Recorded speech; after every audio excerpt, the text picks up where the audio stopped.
নমস্কার। সব কাজে বাধা সৃষ্টি পেয়ে যাচ্ছেন, একদম শেষ মুহূর্তে কাজ গিয়ে আটকে যাচ্ছে, ভাগ্যকে দোষ দিচ্ছেন। আজকে একটা দুর্দান্ত উপায় বলবো, এই উপায় করলে আপনার ভাগ্য ভালো হবে আর আপনার সব কাজ সাকসেস পাবেনই পাবেন।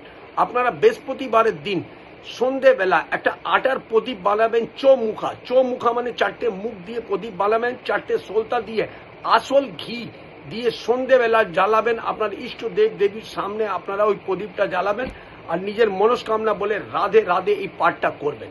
শুক্রবার দিনে ওই প্রদীপটা যখন ঠান্ডা হয়ে যাবে, ওই প্রদীপটা মানে আটার প্রদীপটাকে নিয়ে ওটাকে আপনারা চলন্ত জলে ছেড়ে দেবেন বা যে কোনো গাছের গোড়ায় আপনারা ফেলে দেবেন।